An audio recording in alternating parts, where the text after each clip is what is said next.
in this video, we're going to create a bar chart using Python programming. So first, you go to collab, the research, the google.com, and you click on enter. Now, after this is loaded up, you just click on the cancel button here and click on insert code cell below.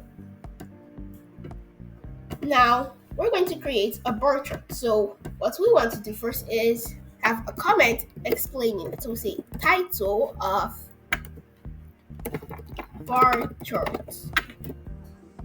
Now, we're going to use the import function. I'm going to explain all of this in the end, so you don't have to worry if you don't understand. So we're going to import pandas as PD. And we're also going to import matplotlib.pyplot as plt. So what we want to do next is let's open the file. We want to make a variable and we want it to have the value. So right here in the import function, you can see we imported the module pandas because the pandas module is used to save files inside variables. And then we use the add function because we just use it to rename the pandas module as PD. So this makes it a shorter way for us to use it. And we also imported matplotlib, which is used for many data analysis visualization, like the line plots. You can use bar charts or even pie charts. So that's what matplotlib does. And we imported the pyplots because we wanted to use Python's own way of plotting it onto the terminal. And we use the as function again, like I explained in the PD. We just use it to rename the pyplot as plt to make it a shorter way and easier way for us to use it. So here you can see I have grades.csv, and what we want to do is we want to make a variable called grades and we'll assign it with the file. Like I said, we use pandas module to save files inside variables, so we want to read a CSV file. So what we want to do here is we say PD because we rename pandas as PD dot read underscore. Then to show us a lot of options of what we want to read, but we're reading a CSV file, so we said CSV. And then we add a bracket. So inside this bracket we add quotation marks, a single quoted one, and inside these single quotation marks, that is where we want to write the name of the CSV file that we want to assign to the variable. So I'll write the name, which is grades.csv, and now we've assigned this grades variable with this CSV file. So now this grades variable, wherever we use it, is going to stand for the CSV file called grades.csv.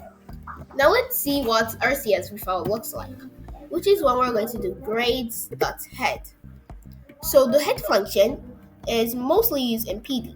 So you use it to get the first 5 elements of whatever CSV file you have. So if I should run this here, you'll see only there's 0, 1, 2, 3, 4. I know the student's number 1, 2, 3, 4, 5, which shows these are the first 5 elements in the CSV file. But we actually have 10. So all we want to do is write 10 here, and we automatically get the amount that we wrote. And here you can see we have 10 students here with 10 different grades and grade numbers. So now we've seen how our CSV file looks like. Now, let's make the actual bar charts.